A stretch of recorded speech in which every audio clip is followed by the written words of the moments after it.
Nosso tema hoje é 35 anos de ECA.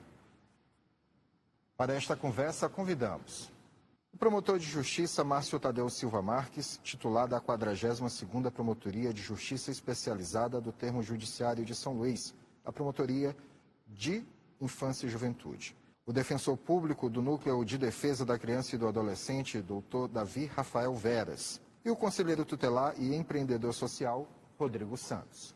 Quero começar essa nossa conversa contigo, Rodrigo, porque, afinal de contas, vocês estão na ponta de recebimento, né, dos casos envolvendo crianças e adolescentes. Como é que é a realidade atualmente em São Luís e no Maranhão? Bem, o Conselho Tutelar, como você mesmo diz, é a porta de entrada para receber essas informações que violam os direitos das nossas crianças e adolescentes. E são inúmeros tipos de violações, desde os maus tratos, desde uma falta de vaga escolar, que a mãe e o pai procurou e a escola não tem vaga escolar, desde consultas, exames que procuram, rodam postos de saúde, hospitais e não conseguem, ou seja, estão com seus direitos violados. E procuram o Conselho Tutelar como porta de entrada, que esses direitos foram violados, para que nós possamos lutar em parceria junto com a Defensoria Pública, com o Ministério Público, para que seja requisitado esses serviços que os pais estão procurando. Então, a gente requisita esses serviços do posto de saúde, do hospital, para que esse direito seja garantido. Se houver uma negatividade, nós temos que recorrer à Justiça, recorrer à Defensoria Pública, ao Ministério Público, para que esses direitos eles sejam garantidos de acordo com o Estatuto da Criança e do Adolescente. Isso tudo que tu falaste agora está garantido pelo ECA, né? É um parâmetro básico do ECA, né? Exatamente. O Estatuto da Criança e do Adolescente, a Lei 8.069/90, ela garante que a criança tem o direito à educação, que toda criança e adolescente tem o direito à saúde, ao esporte, à cultura. Então, quando há uma violação desses direitos, o Conselho Tutelar ele precisa agir para que esse direito seja garantido. Doutor Davi, o senhor já está há quanto tempo no Núcleo de Defesa da Criança e do Adolescente na Defensoria? Eu vou fazer 9 anos lá no Núcleo de Defesa. A Defensoria Pública é um dos atores desse sistema de garantia, né? Junto com o Ministério Público, Conselho Tutelar, assistência, saúde, educação, a gente está ali a todo momento aberto a atender a população, a garantir a crianças e adolescentes o acesso também à justiça, pais responsáveis, né, pessoas em situação de vulnerabilidade, de hipossuficiência que nós chamamos. E nós recebemos demandas, desde demandas que vêm do Conselho Tutelar, né? Então a gente recebe demandas que, desde a área da saúde, da assistência, da educação, falta de vagas, acesso a tratamentos e a serviços. Então a gente vê aí que são direitos que ainda hoje são violados. Nós temos sim que muito a festejar, mas de mais longe nós já viemos. A Defensoria aberta à população que possa nos procurar para garantir direitos também. E dentro desses quase 10 anos de Defensoria Pública, muitas vezes o ECA teve que ser evocado para poder garantir os direitos? A todo momento o Estatuto ele é uma palavra viva, né, que nos leva, nos norteia a nossa atuação, que deve nortear políticas públicas, deve garantir priorização da pauta da infância em investimentos públicos, em diretrizes de políticas públicas. A gente percebe que falta muito ainda, né? Nós temos um longo caminho a percorrer, nós temos também dificuldades que, no momento da égide do Estatuto, eram de uma forma, surgem novos desafios, como a internet, como o mundo virtual, como isso impacta nossas crianças e adolescentes, mas nós temos também grandes conquistas com o Estatuto. Nós temos, por exemplo, um grande avanço que foi a redução drástica do índice de mortalidade infantil. Pra você ter uma ideia, na década de 90, para cada 1.000 nascidos vivos, nós tínhamos em média 62 óbitos. Hoje nós temos uma média nacional de 12 óbitos para cada 1.000 nascidos vivos. Então, ou seja, uma redução de 80%. Então, o Estado brasileiro tem muito a enfrentar ainda, por exemplo, na questão da mortalidade, mas o Estatuto, sim, se fez cumprir em grandes avanços sociais, mas todo dia nós temos isso. O Estatuto é uma luta, é um instrumento de luta que a gente tem todo dia que reafirmar, né, e avançar em direitos. Doutor Márcio Tadeu, entre tantas pautas que acabam sendo discutidas diariamente, estão no cotidiano da Promotoria de Defesa da Infância e Juventude, os assuntos acabam, de certa forma, até convergindo, porque surgem pautas voltadas à saúde, que acabam sendo interligados com a área da educação, que acabam sendo interligados com a área da assistência social. O senhor, antes da gente iniciar aqui o programa, falava do seu tempo, né, à frente, né, da especializada. Muitas vezes o senhor vivenciou todas essas questões e muitas delas tiveram que ser trabalhadas à luz do ECA, é isso? Sem dúvida. O Estatuto, ele foi a lei especial que a Constituição previu lá no artigo 228, que disciplinou os direitos conquistados pela sociedade civil, através do Movimento Nacional de Meninos e Meninas de Rua, no artigo 227, e é um reforço à ideia nova de uma família construída nos afetos, com base nos afetos, do artigo 226. O Estatuto é uma lei abaixo da Constituição, mas que tem toda essa possibilidade de nos mostrar uma infância desinvisibilizada. Eu acho que é a partir desse estatuto que a gente passa a entender que não existe uma infância nem uma adolescência, porque ser criança quilombola não é a mesma coisa que ser uma criança numa região urbana, ser adolescente ribeirinho não é necessariamente a mesma coisa que ser um adolescente LGBTQIA+. Então, essa multiplicidade, esse reconhecimento de uma diversidade do que é ser criança, do que é ser adolescente, do que é ser criança e adolescente como sujeito de direitos, é talvez o maior mérito do Estatuto da Criança e Adolescente. Ele foi o grande substituto do Código de Menores, né? E ele ajudou a fazer a democratização da política de atendimento à criança e adolescente. Tem uma frase, um ditado, ora dizem que é dos povos originários, ora dizem que é da tradição africana, que diz que é preciso toda uma aldeia para cuidar de uma criança.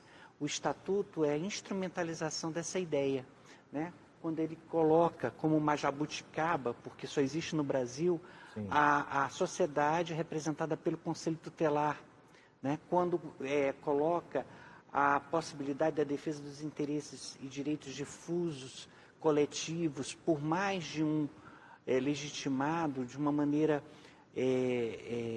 pioneira em relação a diversos outros aspectos, né? Quando permitiu que a gente percebesse a necessidade de criação de um microsistema jurídico, né? Hoje a gente fala em direitos de criança, mas não é apenas o ECA, é a lei do SINASE, é a lei da parentalidade positiva, é a lei da primeira infância, é a lei Henri Borel, é a lei 13.431, ou seja, ele foi a pedra de toque para esse reconhecimento da condição de pessoa em desenvolvimento, de sujeito histórico, de sujeito de direitos de criança. A gente pode dizer que o ECA já se tornou uma espécie de central que gerou algumas especializações. Sem dúvida, sem dúvida. Muitas dessas leis que eu falei, inclusive, fizeram alterações no próprio texto do ECA, mas não apenas isso, elas ampliaram, né? Então, quando a gente percebe que o ECA ele nos permitiu ter, inclusive, uma postura no campo jurídico, né? Que fugiu à postura adultocêntrica, centrada na opinião do adulto, né? E quando ela reconhece que a criança ela tem direito de falar desde a primeira infância. Quando a gente fala primeira infância, é um menino que acabou de nascer até os 6 anos incompletos. Isso é uma revolução copérnica, digamos assim, né? É algo muito importante. Problemas há, sem dúvida, mas o Estatuto ele nos permitiu ter essa postura inovadora, disruptiva em relação à doutrina anterior, que era da situação irregular. Doutor Davi, queria voltar a falar com o senhor agora, que para entender tudo isso, primeiro é importante, na realidade, saber a origem do ECA, né? O que é que motivou? Normalmente tem algum caso emblemático por trás disso. É isso mesmo? O que é que motivou a criação do ECA? O Estatuto da Criança e do Adolescente, na verdade, ele vem numa onda internacional que culminou na Convenção da Criança, em 89, mas o movimento internacional entrou no Brasil e antes disso a Constituição já se antecipou esse movimento internacional para essa nova virada, nessa nova chave de entender crianças e adolescentes não como objeto, como era anteriormente, mas como sujeitos de direitos, pessoas em especial situação de desenvolvimento e que mereceriam toda uma atenção e um olhar da sociedade, toda uma proteção. E isso culminou no artigo na Constituição e um grande movimento popular, né? Quando o Dr. Márcio fala, né, desse grande movimento da sociedade civil, foi isso. O que nós conseguimos na Constituição e mais tarde veio como Estatuto foi um grande movimento popular da sociedade civil que queria e exigia uma nova visão, porque o que se tinha, né, com o Código de Menores, com a doutrina da situação irregular, que era tratada ali na época da ditadura militar, a sociedade buscando a redemocratização, teve também esse grande movimento de luta de olhar essa criança como uma nova condição de um sujeito ativo socialmente, participativo. Então, isso culminou na Constituição, mais tarde no Estatuto, que foi a instrumentalização desse novo valor da proteção integral. Então, nós temos aí um estatuto que transforma, inclusive, mentalidades. Pra você ter uma ideia, na época da década de 90, era muito banal, era muito comum, era disseminado socialmente a ideia do trabalho infantil. Era algo muito comum de se encontrar. Cerca de 20% das crianças estavam em trabalho infantil. Hoje em dia, o trabalho infantil, ele existe, né? Para você ter uma ideia, os últimos dados que nós tivemos de 2023 do IBGE, uma redução de 16% face a 2022, porque nós tivemos um acréscimo de trabalho infantil na época da pandemia. Mas nós tivemos uma redução de 16% no número de trabalho infantil e tivemos, nesse último dado, cerca de 1.600.000 crianças e adolescentes ainda nessa condição, que tem que ser cada vez mais combatido, mas é uma redução, se a gente for considerar a década de 90, uma redução significativa, porque valorativamente a gente não aceita, a sociedade não aceita mais isso, não normaliza mais isso. Compreende que as instituições unidas lutam para reduzir isso. Ou seja, o Estatuto ele tem muitos pontos que nós devemos celebrar, mas precisamos estar vigilantes porque muitas das suas promessas ainda não se efetivaram. Mas foi um processo democrático e de luta popular para ressignificar essa visão de criança e adolescente. Certo, e justamente sobre essas questões que ainda carecem de execução, Rodrigo, que eu quero conversar contigo, mas eu vou formular a pergunta no próximo bloco, tá bom? Momento do nosso primeiro intervalo no Contraplano de hoje. Já voltamos com a nossa conversa.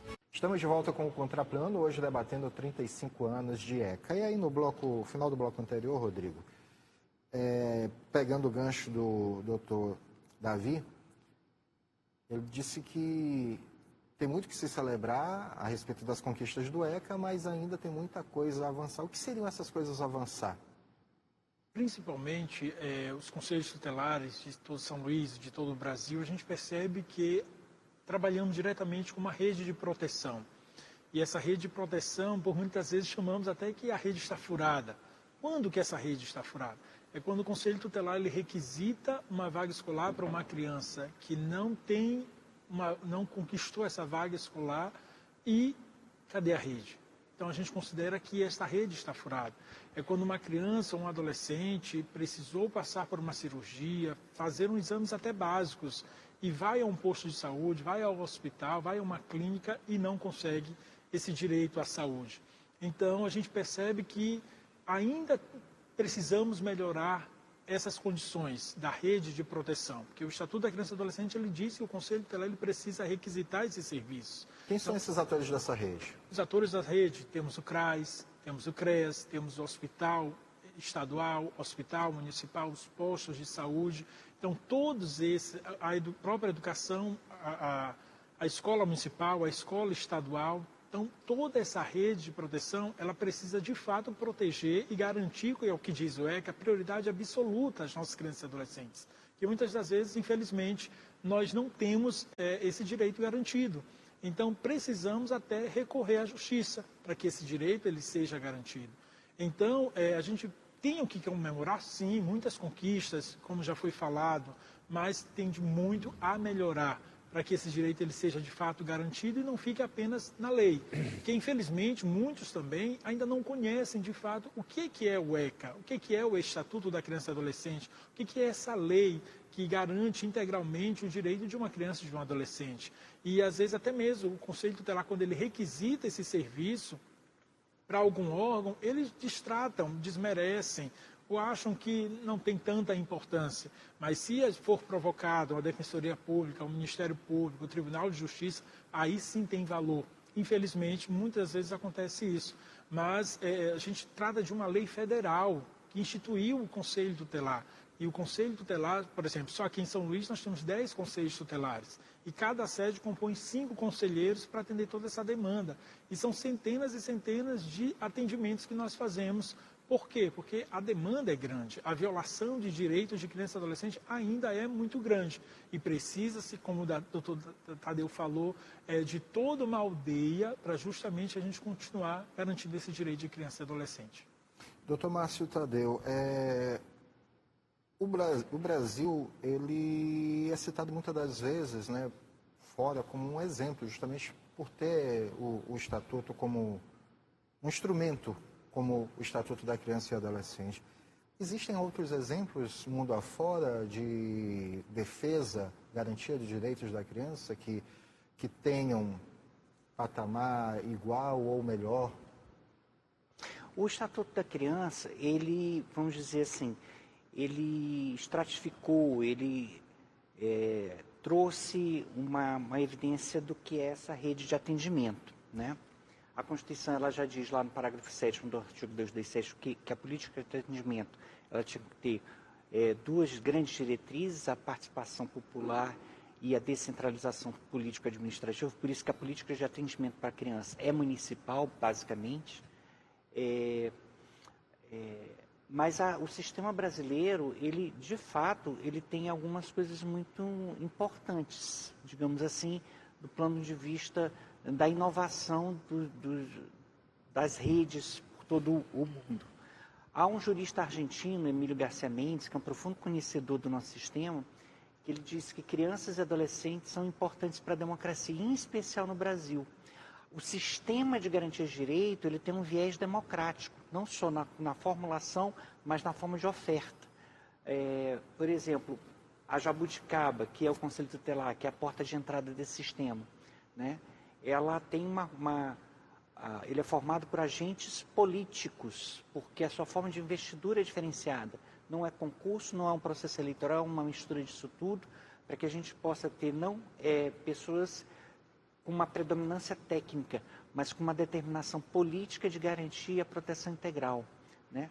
A par disso, a gente tem uma construção que é imediatamente derivada da chamada democracia participativa, que é a composição paritária dos conselhos de direitos. E os conselhos de direitos municipais, estaduais e o nacional, que é o CONANDA, eles têm um papel de deliberar, de fiscalizar, de mediar, mas inclusive de institucionalizar políticas públicas. Eles participam no ciclo de políticas públicas, né? E a própria STJ já reconheceu que uma política pública deliberada por um conselho desse, que tem essa composição paritária, quer dizer, o presidente da Associação de Moradores tem o mesmo peso no voto do que o secretário da Fazenda, né, do município, do Estado. Isso também é uma perspectiva democrática. Então, acho que talvez uma das grandes inovações do nosso sistema é esse aspecto democratizante, mas também esse compartilhamento de tarefas de uma maneira que haja uma complementação. Há um princípio que é um principal, me parece, a principal regra de desenho desse sistema, que é o princípio da intervenção mínima, ou seja, de que a gente precisa agir articuladamente, mas cada um fazendo o seu papel, que é uma coisa muito diferente do sistema que a gente tinha antes, que centralizava na figura do juiz de menores todo o poder, né? E legitimava unicamente por ser ele juiz. Então, esse aspecto democratizante, a questão da participação da população, a questão do respeito à opinião, o direito de fala e o direito de calar, né, para a criança, acho que são grandes novidades. Afora isso, né, a gente tem também com o Estatuto possibilidades de acionamento mesmo de instâncias internacionais dos sistemas regional e internacional de direitos humanos, como a gente teve, por exemplo, o primeiro caso de acionamento de um sistema regional de direitos humanos a partir do Pacto de São José, que também o Estatuto espelha foi o caso brasileiro dos meninos emasculados, né? Primeira vez que se fez acordo de solução, a primeira vez que se tratou de direitos de criança, a primeira vez que um ente subnacional, o governo do Estado, participou de um acordo. Então, o Estatuto ele também nos possibilitou essas perspectivas quando ele nos aproximou também dessas outras esferas de controle da cidadania de crianças e adolescentes. Doutor Davi, pega um exemplo bem prático que nós acabamos de vivenciar esse período junino, onde se percebeu diversas articulações, ações mesmo na realidade, diversas ações no sentido de, por exemplo, criança participar de qualquer brincadeira junina, ter a expressa autorização do pai e da mãe, mas até determinado horário, a própria presença da criança num ambiente de arraial, né, também ter esse controle, saber quem que está acompanhando, se início de período de férias a criança vai viajar, com quem? Não é com os pais? Quem está indo precisa da autorização expressa de pai e mãe. E o principal ponto, que é justamente aquilo que o senhor havia falado antes, o trabalho infantil sendo muito combatido nesse período. Especificamente, quando se tem alguns motivadores, como é esse caso, o período junino, como é que se dá a fiscalização para que esses pontos sejam rigorosamente obedecidos? A rede toda fica muito atenta, né? Porque, na verdade, a gente tem grandes avanços, mas nós temos ainda grandes percalços que ainda estão entranhados de uma cultura de violência contra nossas crianças e adolescentes. Então, por conta disso, é que existe no Estatuto não só a regulação desse direito de transporte, como transportar uma criança, como ela pode se locomover, se acompanhado ou não, se com um pai ou um responsável, justamente porque nós sabemos que existem redes, né, de tráfico de crianças, né? Então, é uma forma de controle também. Nós temos um período de festa junina, a criança e o adolescente precisam estar inseridos, precisam viver esse ambiente comunitário, esse ambiente cultural, né? A criança precisa vivenciar essa cultura, porque ela também produz cultura, ela não é um agente passivo socialmente, ela também produz cultura. Mas nós precisamos ter os cuidados de atenção, né? E envolvendo isso não só os pais, mas envolvendo a sociedade como um todo. Então nós temos aí uma grande pauta que nós precisamos enfrentar, que é a violência. Nós temos aí dados do Anuário Brasileiro de Segurança Pública, que, por exemplo, mostram uma vertente de violência sexual cada vez mais crescente. Nós temos que o último anuário apontou aí 83 mil casos de violência no Brasil reportados.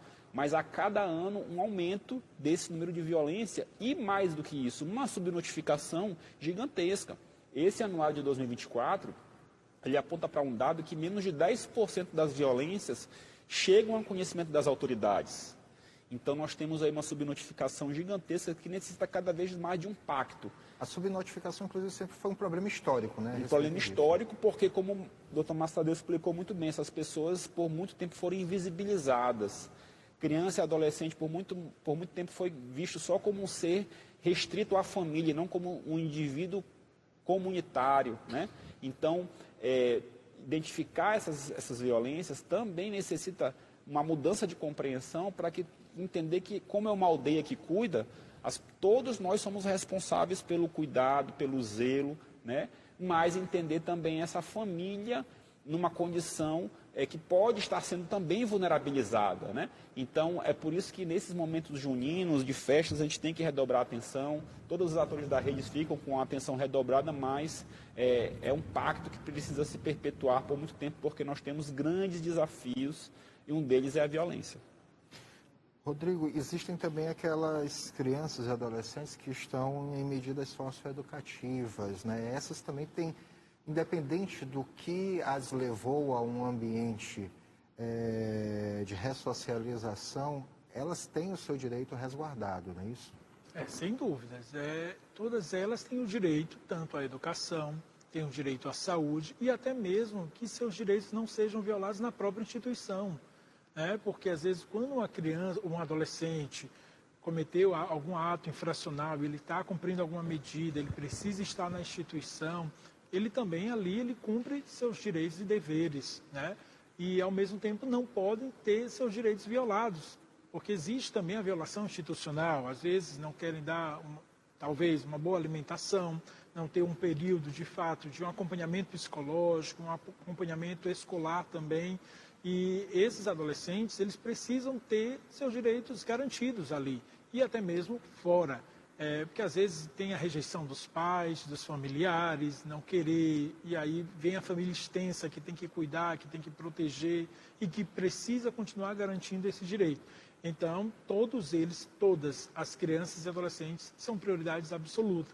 Então, essa prioridade, ela precisa ser de fato exercida, ser cumprida, para que esses direitos não fiquem sendo violados. Muitas das vezes o que os levou para lá foi justamente uma violação de direito, né? A falta de acesso à educação, a falta de acesso à saúde, a falta de acesso a uma integridade familiar, não é isso? Sem dúvida. A maioria dos casos são desses, né? Às vezes a educação em casa, não teve uma boa educação e aí vai para a rua, e aí vai cometer atos infracionais e infelizmente acaba chegando a esse ponto que ninguém quer. Mas a gente, enquanto conselheiros tutelares, precisamos garantir os direitos até deles. E constantemente tem recebido casos desse tipo, envolvendo crianças, jovens, adolescentes nessas situações? Especificamente, a nossa área é a área Coab e Coatrac. E, por exemplo, existe um shopping e esse shopping sempre está nos ligando porque existem muitas crianças e adolescentes que vão para lá para furtar. Entende? Então, eles estão cometendo algum ato infracional. Não só nesse shopping, outros shoppings também tem acontecido muito isso. Então, a segurança do shopping liga para a gente tentar fazer algo. E já solicitamos até mesmo uma reunião com toda a rede de proteção. Por exemplo, a assistência social, que é a SENCAS, ela tem a busca ativa para tentar identificar essas crianças e adolescentes, saber onde moram, por que está acontecendo isso, por que não estão na escola, se os pais recebem Bolsa Família, algum benefício, algum benefício para que elas não pudessem estar ali. Então, há um trabalho forte, mas infelizmente, às vezes, os pais também não contribuem para isso. Pelo contrário, os incentivam a ir para lá, que é uma outra forma de renda para eles. Certo. Doutor Márcio, eu queria falar com o senhor a respeito de casos, exemplos de sucesso no atendimento à infância. Mas eu vou deixar para formular a pergunta no próximo bloco, tudo bem?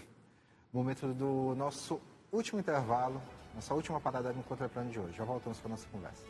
De volta com o último bloco do Contraplano, hoje debatendo os 35 anos do ECA.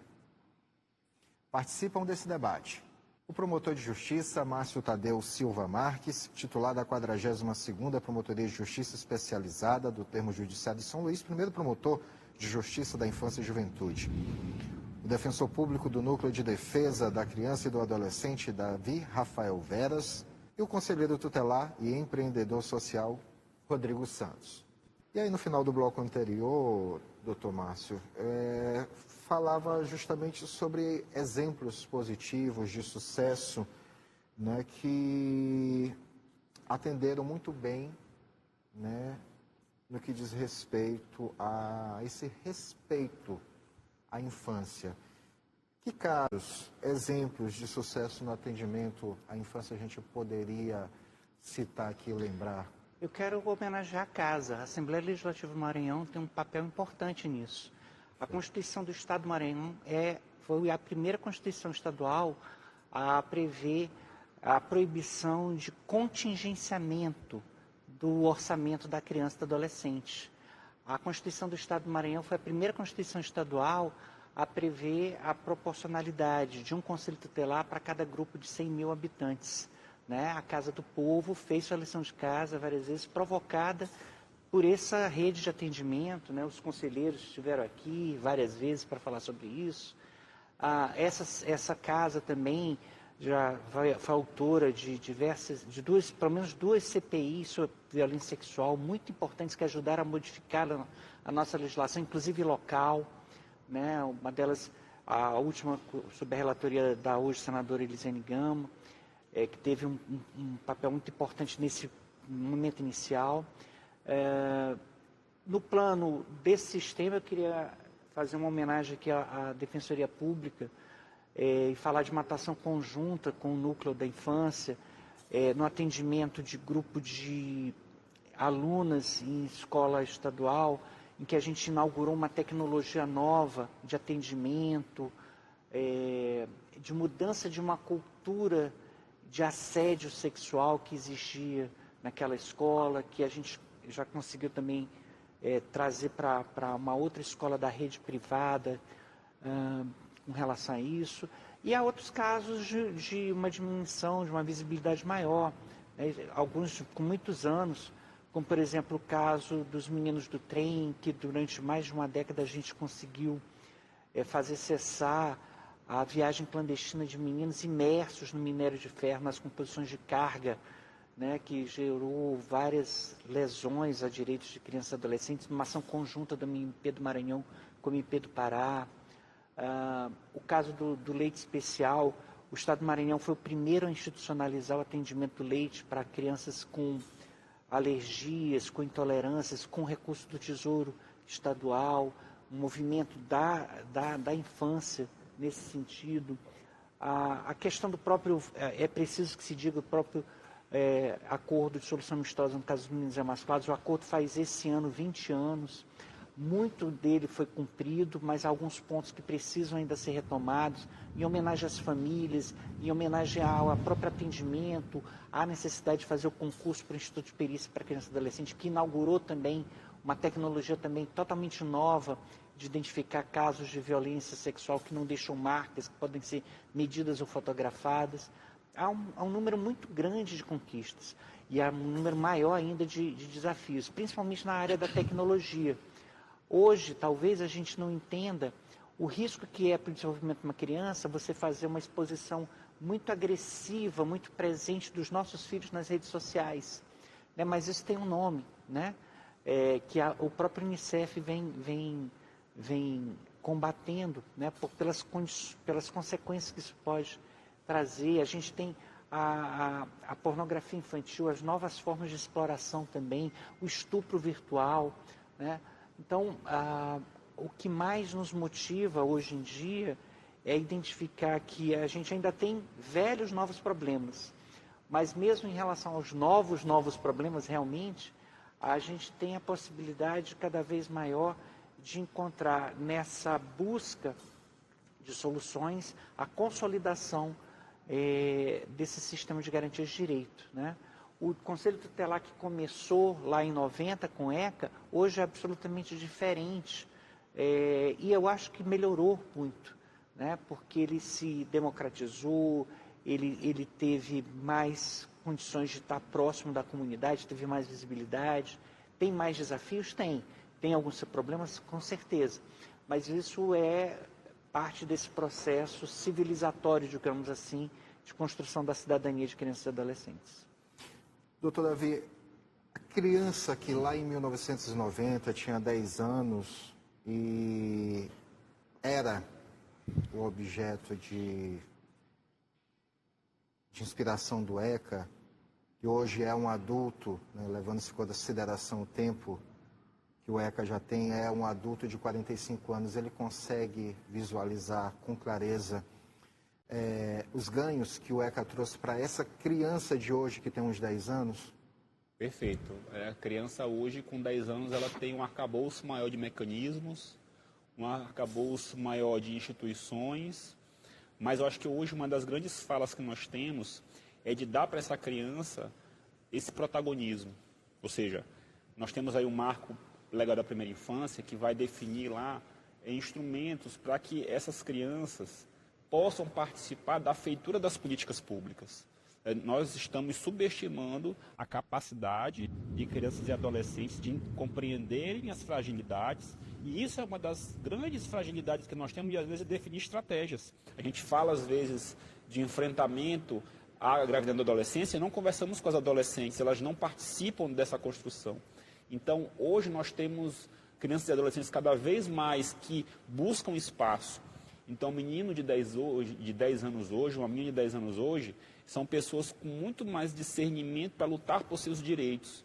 Eu posso citar aqui o coletivo Menina Cidadã, que nasceu na Cidade Olímpica, que é um grupo de meninas pretas, pobres da periferia, que se organizaram politicamente e estão vindo nos espaços reivindicar por direitos, mas que também buscando desejosos de participar dos espaços de decisão, né?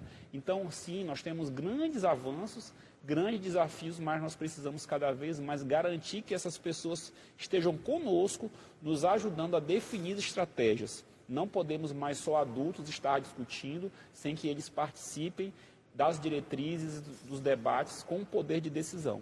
Então, acho que esse é um grande desafio que todos nós precisamos concretizar para que esse menino de 10 anos, quando ele fizer 45, essa mulher fizer 45 anos, que a sua próxima geração esteja cada vez mais engajada, ligada e que nós possamos avançar cada vez mais em direitos.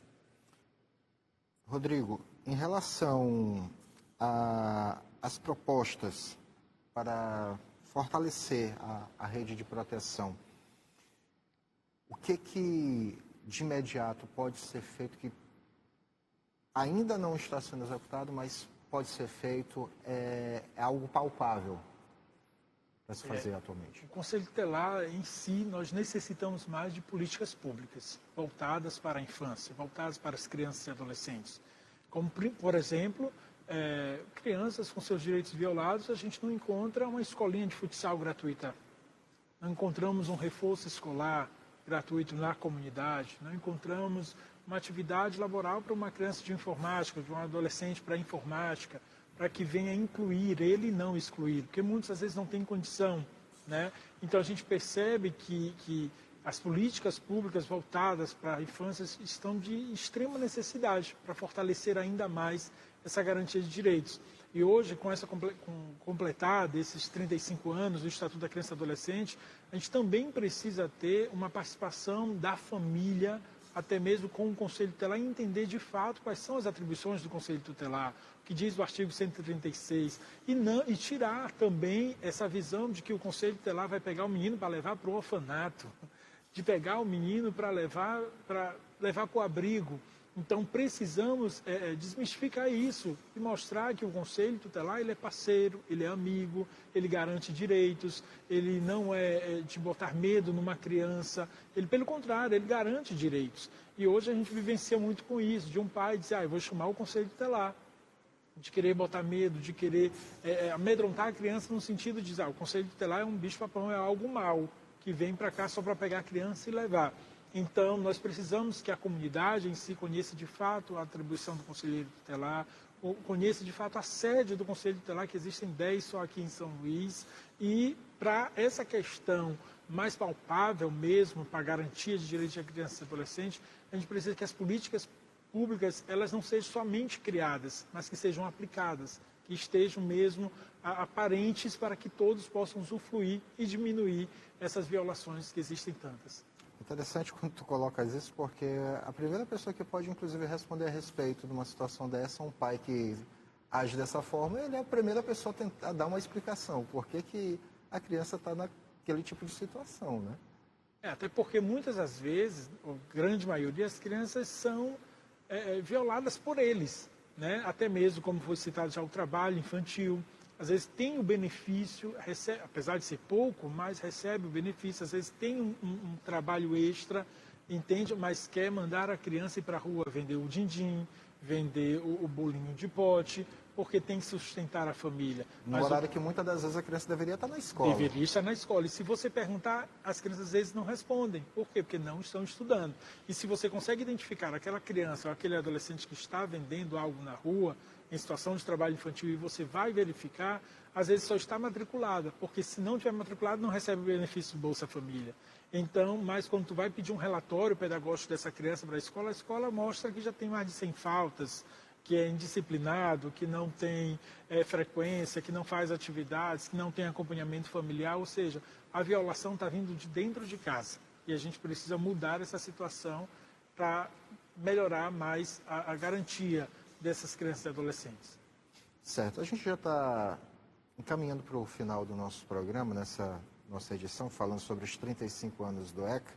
De antemão, quero agradecer a presença de vocês e, nesse momento, abrir espaço para que vocês possam colocar algo que, porventura, a gente acabou não explorando, algo que ainda ficou de fora, que seja importante destacar dentro da nossa temática. As considerações finais. Fiquem à vontade. Eu quero começar por ti, justamente, Rodrigo. Fica à vontade. Pronto, nós queremos agradecer, né, todos os conselhos tutelares de São Luís, do Brasil, do Maranhão em si, e dizer que a atribuição do Conselho Tutelar é de suma importância na sociedade para garantir esse direito de crianças e adolescentes, que às vezes algum pai, algum responsável legal não sabe para que serve o Conselho Tutelar, às vezes não sabe onde fica o Conselho Tutelar, mas às vezes está bem próximo da casa dele, mas não sabe para que de fato funciona, como funciona, para que serve, como denunciar. Ah, mas a criança mora já aqui próximo, se eu for lá vão saber que eu estou denunciando. Existem inúmeros canais de denúncia, pode ser pelo Disque 100, pode ser por e-mail, pode ser pelo contato do institucional do Conselho Tutelar, pode ser através do WhatsApp, até mesmo se você ligar para a Polícia Militar, eles passam a informação para a gente. Então, esse é o trabalhar em rede, e muita gente não sabe como denunciar, às vezes tem medo, às vezes tem medo no quesito do sigilo, e o sigilo ele é garantido.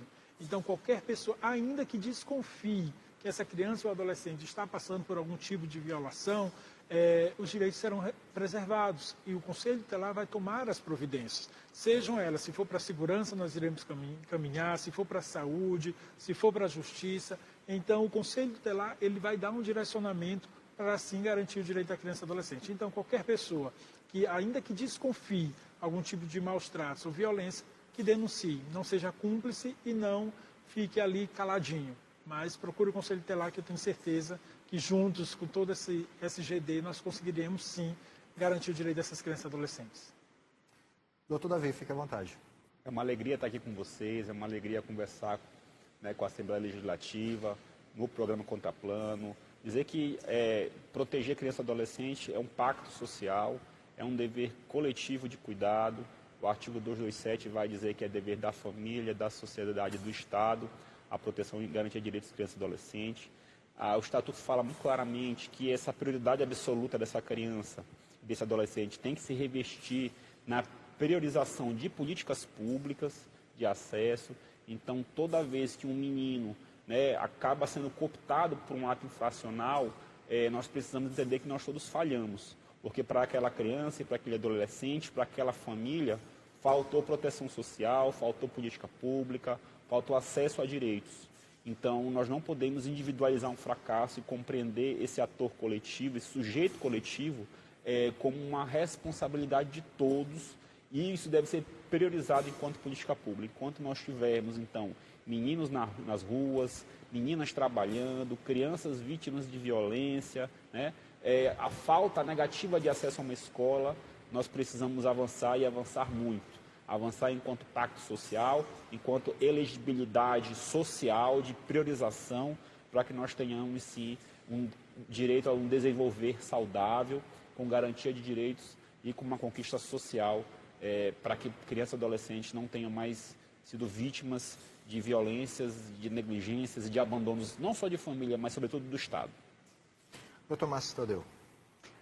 Muito obrigado mais uma vez pela oportunidade. O Ministério Público está sempre à disposição dos meios de comunicação, da Assembleia, dos outros órgãos.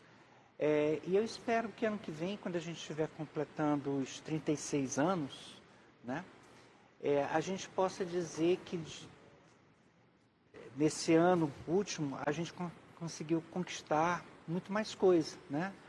Que houve o concurso para peritos do IPCA, que houve a especialização dessa perícia entre psicólogo e assistente social, que o município de São Luís tem implantado a Lei 7404 de 2023, que trata do Plano Municipal dos Direitos da Criança e Adolescente Vítima e Testemunha da Violência, que a gente possa realmente não ver mais crianças fora da escola, nem crianças na exploração do trabalho infantil. Isso depende da gente realmente trazer essa prioridade absoluta para todos os aspectos, né? Não só no plano jurídico, mas no plano orçamentário e no plano do debate público. E aí, mais uma vez, os nossos parabéns à TV Assembleia por essa iniciativa. Mais uma vez, agradecer imensamente a presença dos três aqui para esse debate tão importante, até para esclarecer mais algumas coisas que boa parte da população desconhece a respeito do Estatuto. Dessa forma, nós chegamos ao fim do Contraplano de hoje. Você pode rever esta edição em nossa programação ou em nosso canal no YouTube, TV Assembleia Maranhão. Nós voltamos com uma nova discussão no Contraplano da semana que vem. Até lá, faz bem.